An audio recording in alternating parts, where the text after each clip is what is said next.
Here are 11 psychological facts about women that you should know if you want to become the lover they desire. 93% of men do not know these facts and are rejected when they try to conquer a woman. Watch this video because by knowing these facts about them, you will be part of the 7% of the most attractive men in the world. Before we begin, I would appreciate it if you like the video. You can help me continue spreading the Stoic philosophy. If you are not subscribed, I recommend you subscribe and activate the bell to avoid missing any videos. If you like the topic of this video, please comment with a number 1. If you don't, please comment with a number 2 to let me know so I can make better videos in the future. Psychological fact number 1. Women like womanizers. There's a phenomenon called pre-selection that reveals that women find men 3 times more attractive when they notice the interest of other women in them. This also happens when a man is surrounded by more women. So I suggest you get some female friends and start going out with them and observe how other women look at you.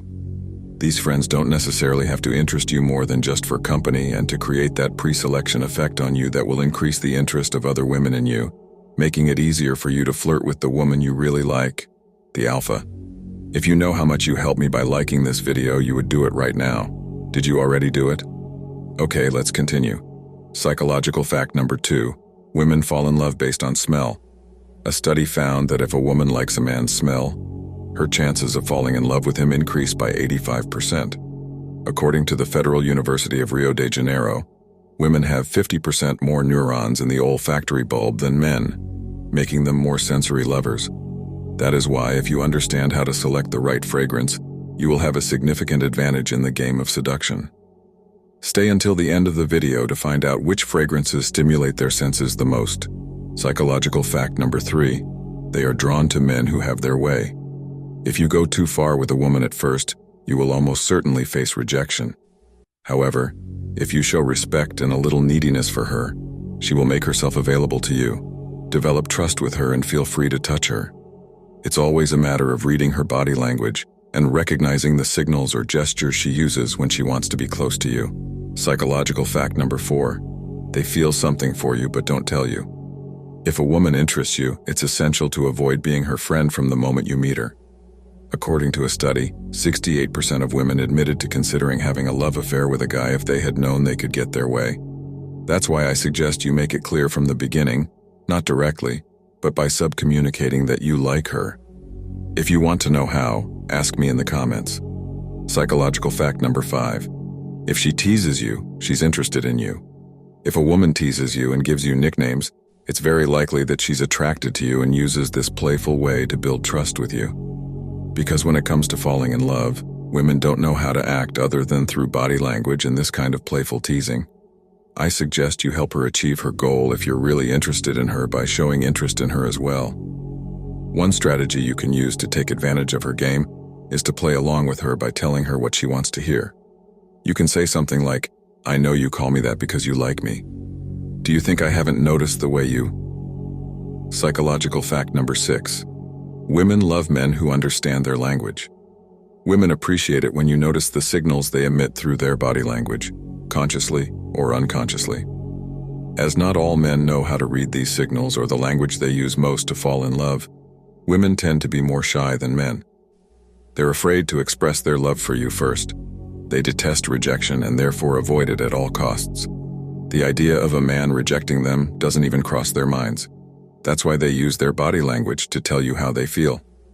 If a woman makes a gesture to intentionally make you fall in love, she expects you to play along. And if she sees that you don't catch what she's trying to tell you with the signal, she simply stays silent and forgets about it. If you're interested in learning about these signals in women's body language, ask me in the comments. The next piece of information is a very interesting strategy that you can use. Psychological fact number 7. Women are concerned about their appearance while engaging in intimate activities. Women are particular about the design and color of what they wear underneath their clothes, but they are most concerned with maintaining a good appearance when engaging in intimate activities. So instead of remaining silent, compliment her on how nice her lingerie looks. You'll notice that by boosting her ego in this way, she'll be more likely to wear a much prettier and more eye-catching outfit for you, which will serve as motivation for her to see you again. Psychological fact number 8. Women experience more sensations with a man who connects with them. When you understand the psychological complexity of the female mind, you can enhance her satisfaction when engaging in intimate activities. Because women are less physical than men and operate more with the mind and sensations. That's why I suggest you be less direct with women and be more subcommunicative. Strive to be a little more emotional so that you can easily connect with them. Take your time with her before doing anything together. Ask her questions that prompt her to express herself emotionally, and this will make her feel that you understand her very well. And believe me, she will fall much more in love with you. With the following piece of information, you must be very careful. Psychological fact number 9. Women love their friends more than their partners. Some women are capable of loving their best friend more than their boyfriend. It has been proven that women's friends have the ability to stimulate their emotions more. Because when a woman leaves her partner at home to meet with a friend, her mind enters a more sensitive state. As she heads to that encounter with her friend, she has no prejudice. She knows he won't judge her and will support her emotionally. With their friend, they receive an emotional satisfaction that makes them confuse this feeling with love. So it's better to prevent your girl from having any trusted friend, because there can be a betrayal at any moment, unless the friend has wings of an angel. Psychological fact number 10. Women accept dates just for food. According to statistics conducted in the United States, surprisingly, 38% of women accept dates just to get free food, highlighting the complexity of recognizing the motivation behind a woman saying yes to a date. So, I recommend that before asking a girl out, make sure she's really interested in you. Ask me in the comments if you want to know how to tell if a girl is interested in you.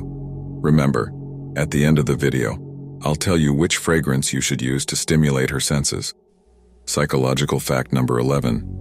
When they are upset, they prefer you to approach them. If a woman is upset with you, she will feel better if you try to figure out why she is upset by paying attention and showing empathy. Understanding them can be difficult at times, but they were born with the ability to experience emotions. They are not as emotionally stable as us men. Both positive and negative emotions stimulate them. That's why they often fall for the guy who mistreats them. I'll explain it later.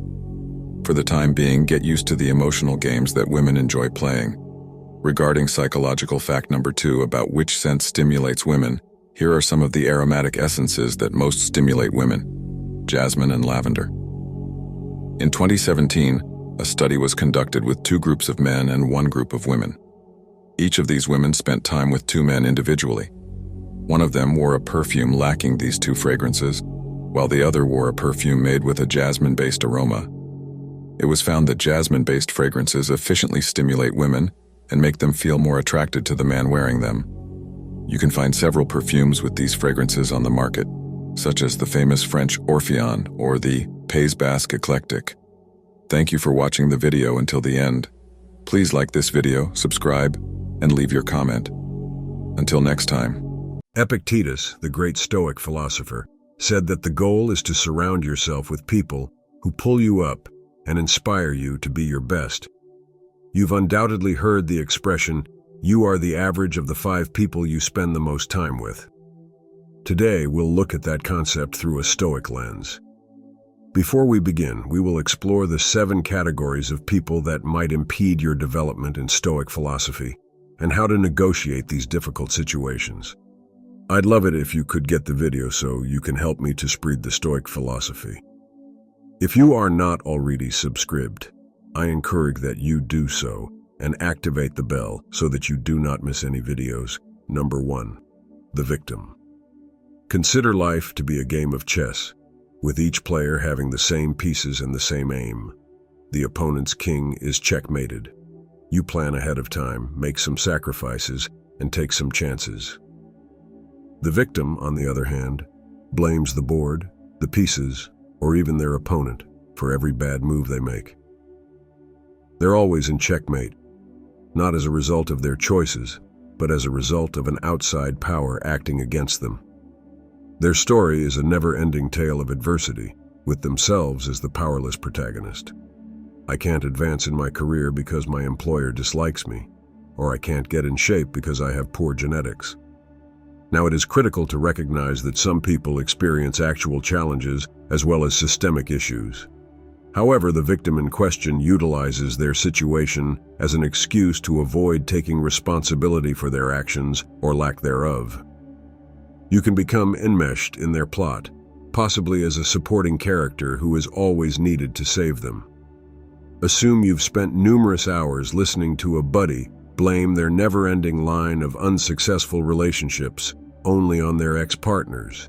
This not only wastes your time, but it may also subtly persuade you to adopt a victim perspective in your own life.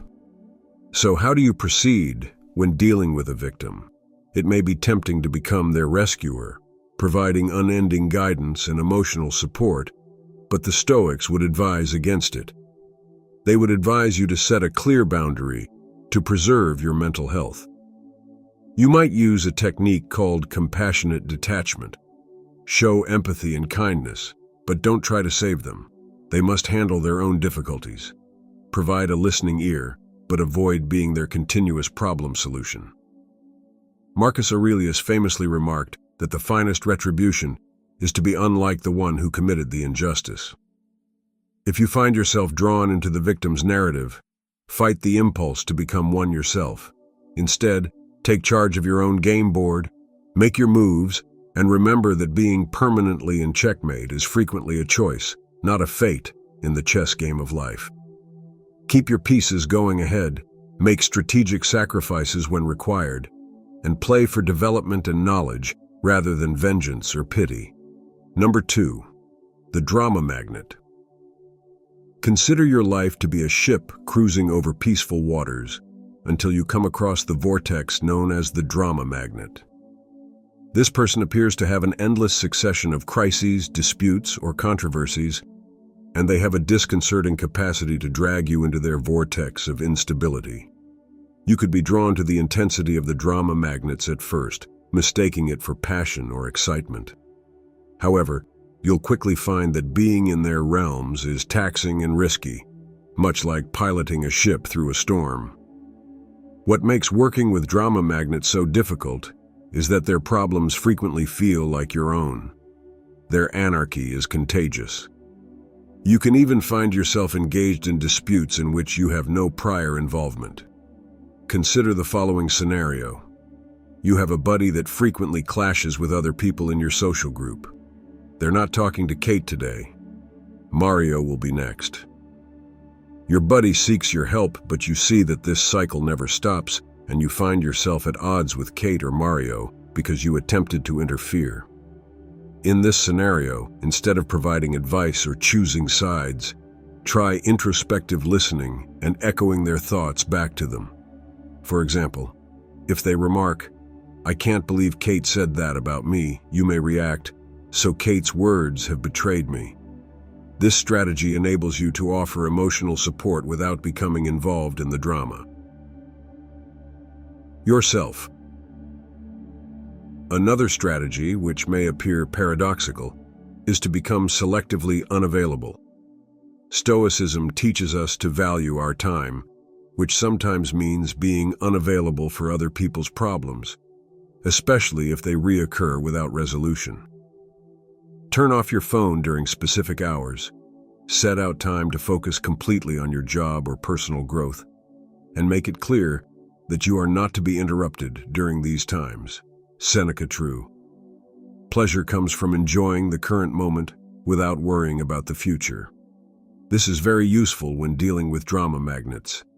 Instead of worrying about the next catastrophe, focus on the current moment where you have control, enjoy your life, and don't allow it be disturbed by someone else's drama.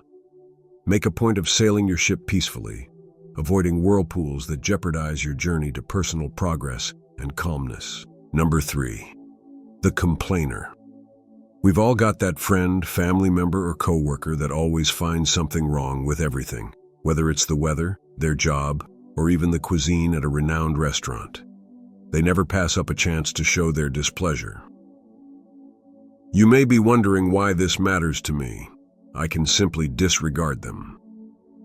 That, however, is easier said than done. Consistent exposure to such negativity drains your mental well-being. It's like a leaky faucet gradually emptying your store of emotional vitality. Stoicism instructs us to focus on practical solutions rather than issues. Consider the following scenario. You're working on a project with someone who is often complaining. Each meeting devolves into a tiring round of complaints with little useful discourse. As the team's morale deteriorates, you get distracted from discovering practical answers, and you may become progressively disgusted with the project and potentially with life in general. So how can Stoicism assist us in dealing with a complainer? There are numerous approaches you may take. First, restrict your contact with this person whenever possible. If that isn't possible, maybe because they are a family member or co-worker, your second choice is to mentally detach yourself from them during their rants.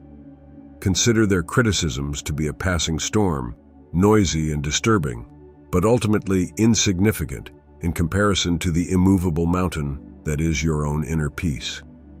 Your third option is to redirect the conversation or change the subject to something more constructive. Marcus Aurelius, you control your thoughts, not external events. When you realize this, you will discover strength. This timeless Stoic wisdom urges us to vigilantly defend our mental serenity, ensuring that the negativity of chronic complainers does not distract us from our Stoic path of perseverance and virtue. Number 4. The naysayer. Consider yourself an artist working on a canvas. Each brush stroke enhances the color, depth, and vibrancy of your vision. Enter the skeptic. They go into your studio, take a look at your work, and instantly start criticizing it. Are you certain about the hue that doesn't appear realistic? You already know that most artists never get it perfect. Their remarks, like gray paint strokes, begin to diminish your colorful canvas. This isn't your typical constructive critique, however it may be useful. Instead, it's a continuous aura of skepticism and hostility. Assume you're enthusiastic about exploring a new job path. You've done your homework, spoken with industry experts, and perhaps even attended a few basic courses. When you express your excitement with the skeptics, they rapidly list all the reasons why it won't work. The market is overcrowded. Do you have the necessary skills? What if you fail too soon? Their uncertainties begin to feel like your own, and the confident your eyesight is beginning to sway. How do you deal with a skeptic, especially if they are close to you? Rather than simply presenting your objectives or aspirations, one uncommon yet successful technique is to ask them for advice. People in advisory roles are less likely to oppose your ideas directly and may provide more useful comments. Instead of absorbing their negativity, another option includes changing the script through a technique known as positive confrontation. Encourage them to come up with solutions. If they suggest you'll never be able to change occupations at this point, respond with an intriguing viewpoint.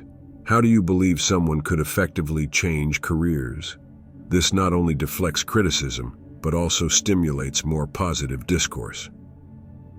Remember the teachings of Epictetus, the Stoic philosopher. Because we have 2 ears and 1 mouth, we can listen twice as much as we can talk. Listening does not imply taking in everyone's criticism. It entails distinguishing useful input from noise. Take a step back, listen, think, and continue painting your own life with the colors that speak to you when the doubters begin to obscure your canvas with their shades of doubt. Don't allow anyone transform your colorful creation into a monotonous gray landscape. Number 5.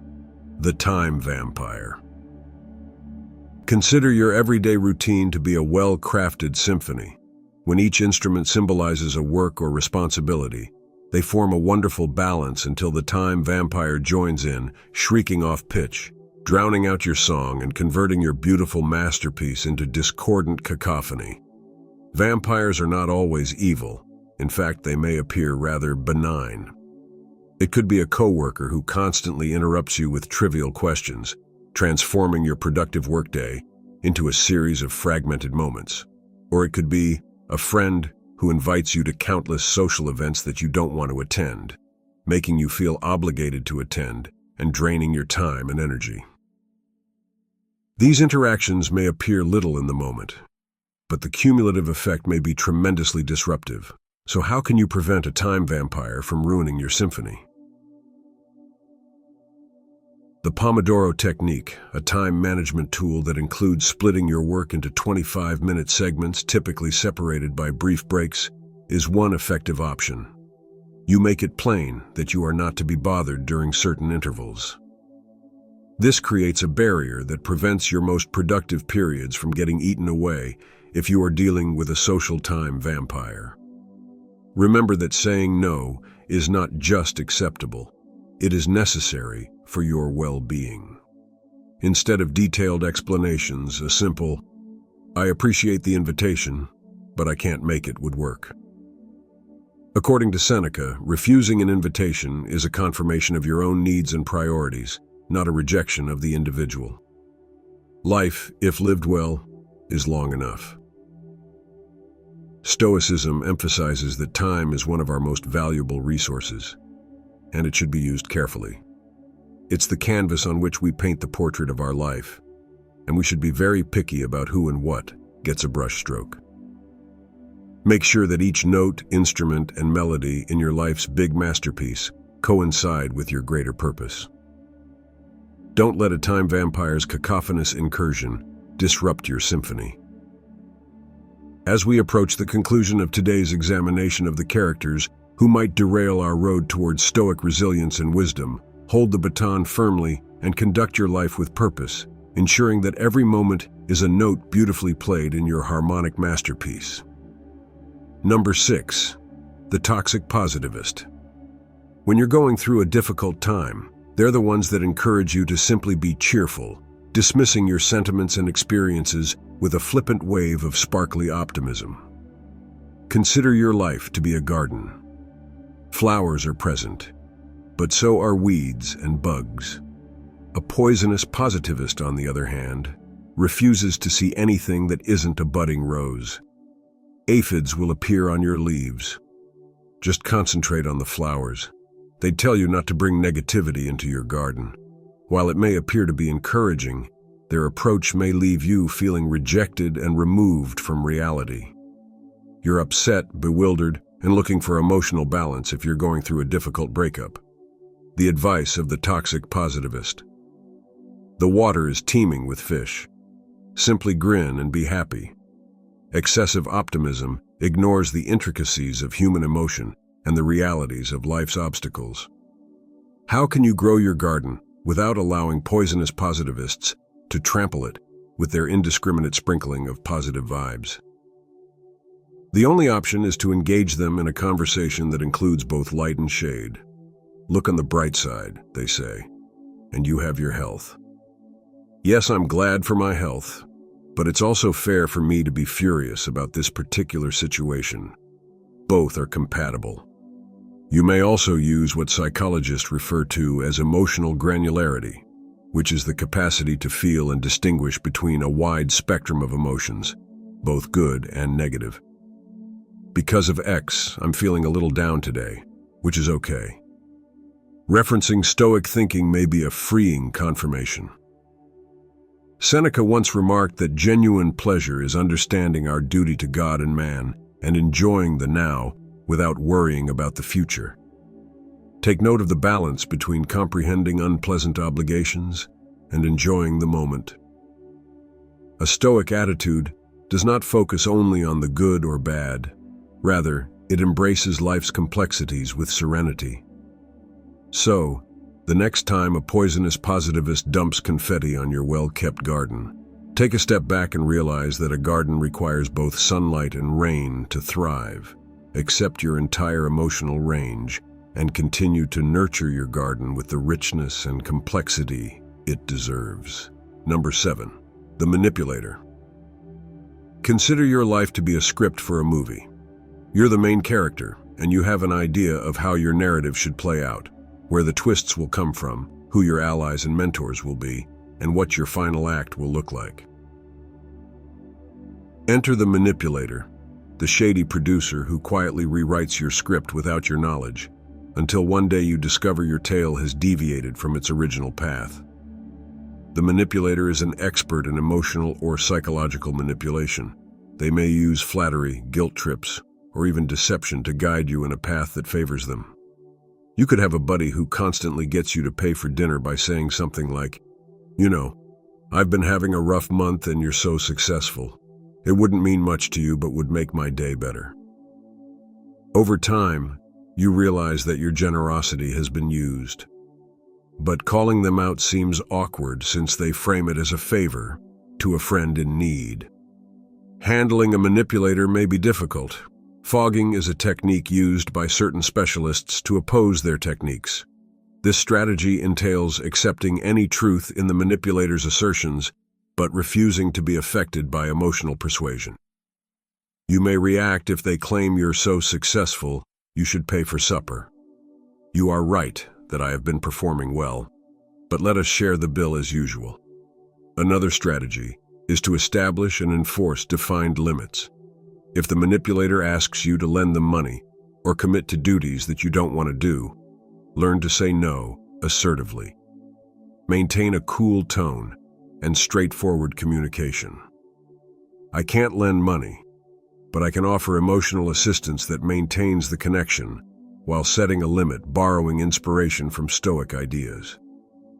Epictetus cautioned us that while we cannot control our external circumstances, we can always control how we respond to them. The manipulator profits from your predicted emotions. They use your generosity, remorse, or need for acceptance. By responding differently, you reclaim control of your script. So if you come across a manipulator in your life, remember that you're the one with the pen. Your storyline is yours to write. And while the cast may include a variety of characters, your journey should always be guided by your own values and decisions. Reclaim your script and don't allow anyone change the course of your life. Let us not overlook the importance of self-awareness. It's simple to spot these personalities in others, but the more difficult and instructive challenge is to look for them in yourself. Are you accidentally performing one of these roles in the life of someone else? Remember that Stoicism is about more than simply managing the environment. It is also about knowing and developing oneself. If today's debate prompted a discovery, an epiphany, or even just some contemplation, please share your thoughts in the comments below. Write your opinions, share your experiences, and let's have a conversation that benefits us all. So, until the next time, may your decisions reflect your values, your actions reflect your knowledge, and your life be the masterpiece you were born to make. Imagine stepping into a room where your arrival shifts the atmosphere. Your entry commands respect, your contributions are immediately recognized, and your opinions are sought after. This isn't just wishful thinking, it's the result of mastering an ancient art, one that is steeped in Stoic wisdom. Today you're about to learn the 9 powerful psychological strategies that can elevate your standing and make you a priority in any situation. You know the frustration of being undervalued and overlooked. You put in the effort, but it seems like you're a shadow even in broad daylight. It's a common story, but it doesn't have to be yours. Stoicism offers a counterintuitive lesson. True value comes from within and is not diminished by external oversight. Yet it's undeniable that gaining priority in the eyes of others can lead to significant advantages, whether in your career or personal life. These strategies we're about to explore aren't just theoretical. They are practical, actionable, and have stood the test of time. They will not only earn you the recognition you deserve, but will also bolster your inner fortitude. As we delve into these strategies, keep in mind that they are more than just techniques. They are part of a transformative process, a shift in mindset that begins with how you see yourself and radiates outward. So if you're ready to not just be noticed, but to be given precedence, stay with me. This is not about capturing a fleeting moment of attention.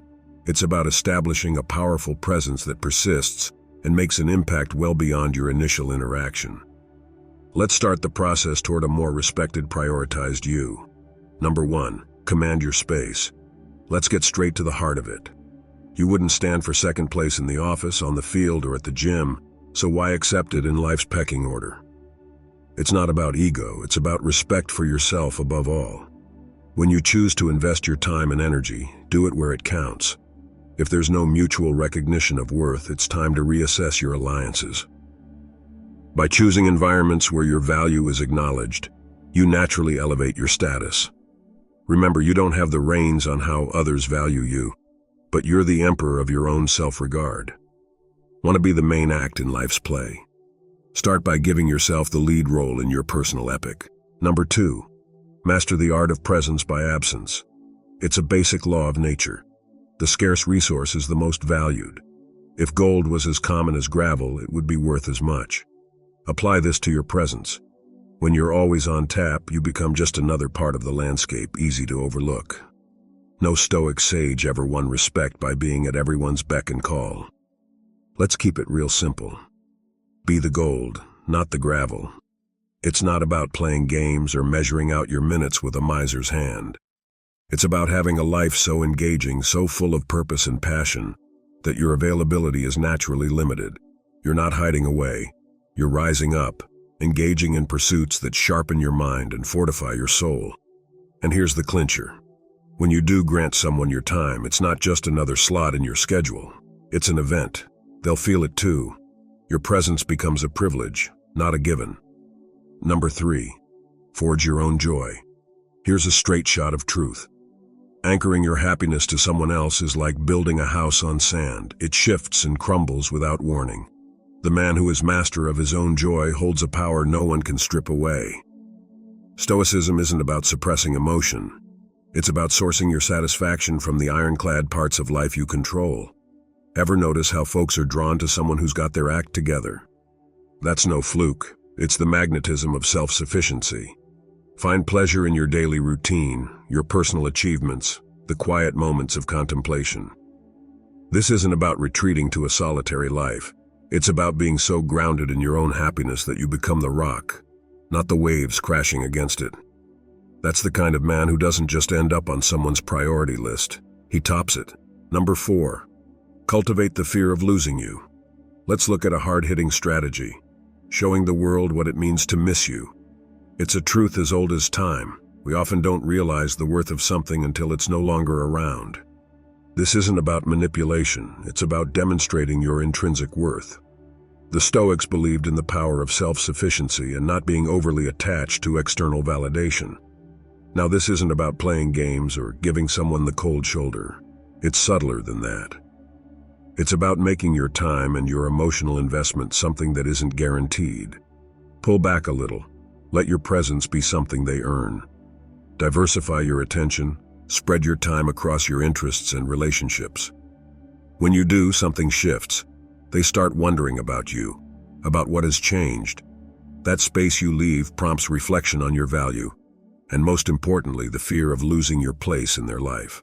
This has to be done with a nuanced touch. You're not vanishing, you're recalibrating your attention. Show that while you value them, your world is vast and full of places and people who value you in return. When done right, you create a balance where they start to appreciate your worth and naturally want to move you higher up on their list of priorities. Remember, a man who knows his worth makes the world take notice. Your balanced withdrawal is a reminder of your value. It's not about making them chase you. It's about showing them what they stand to lose if they don't step up. Number 5, hold the power to step back. The ultimate act of self-respect, the readiness to fold them and walk away. Whether it's a negotiation, a bad deal, or a one-sided relationship, the willingness to step back is the purest form of self-prioritization. Stoicism teaches us to detach from outcomes and focus on our actions and values. This isn't about giving up. It's about stepping up for your well-being. In the grand theater of life, knowing when to exit stage left is as important as making an entrance. It's not a rash move, nor is it a surrender. It's a strategic retreat. Remember, the strongest position you can ever hold is one where you're not bound by the need for any single outcome. Think of it like this. Every time you're willing to walk away, you send a signal flare into the world that says, I value myself enough not to settle. This isn't about arrogance, it's about self-assurance. And the moment you start to move away is often the very moment that others begin to take a step closer, recognizing the value they stand to lose. Walking away isn't an end. It's a declaration of worth, a pause for reflection, a space where you weigh the scales of your life. Does this situation merit your time, your energy, your passion? If not, you have the strength, the courage, and the stoic wisdom to withdraw and redirect those resources to where they are recognized and valued. So hold this power close, use it wisely, and with a clear heart. Sometimes the most powerful move you can make is to take a step back, and in doing so, you may just find that everything else takes a step forward. Number 6, the currency of investment. Investment is the cornerstone of value. Think about it. The more you pour into something, the more you're committed to its success and value. This principle is crucial in relationships as well. By encouraging others to invest in you, their perception of your importance naturally increases.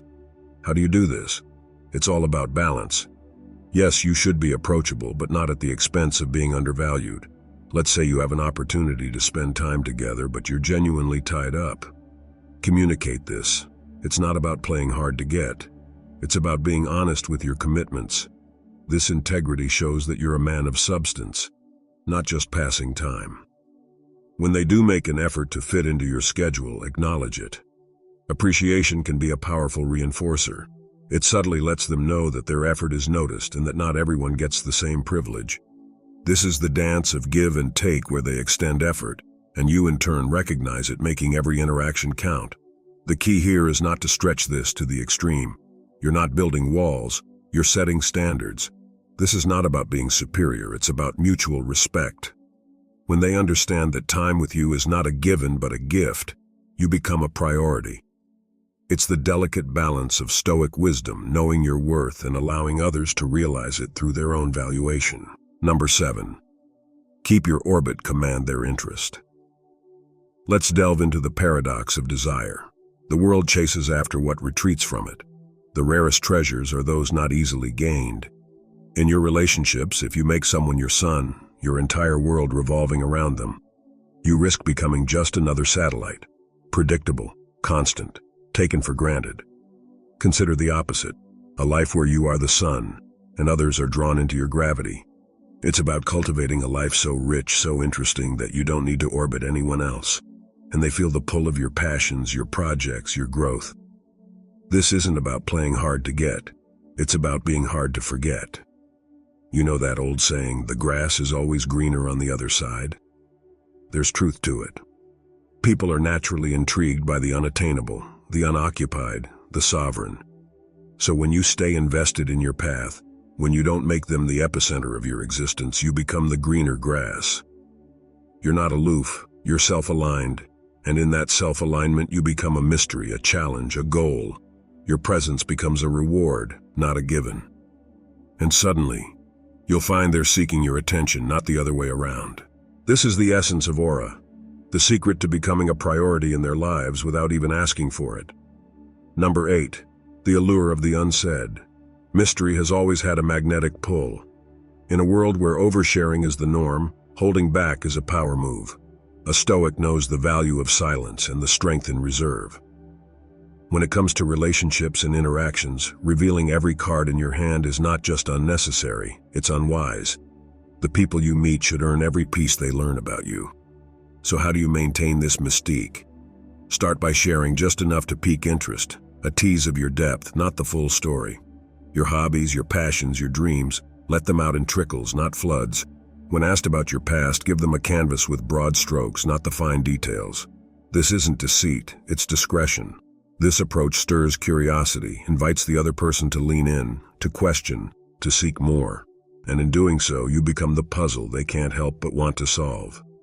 In their minds, you grow in importance simply because you're not an open book. There's always another layer to uncover, another aspect to discover. In essence, you're inviting them on an adventure to uncover the treasure that is knowing you. But they won't find this treasure lying on the surface. It's hidden, it's valuable, and it's worth their time and effort. This is how you embed yourself in someone's thoughts, becoming a priority because the human psyche is wired to value what it doesn't fully understand. Number 9, the art of silence. Silence speaks volumes. In a world cluttered with constant noise and chatter, the absence of your voice can be louder than its presence. If you're always the one reaching out, initiating every conversation, you may unwittingly lessen your value in the eyes of others. It's human nature. We chase that which retreats from us.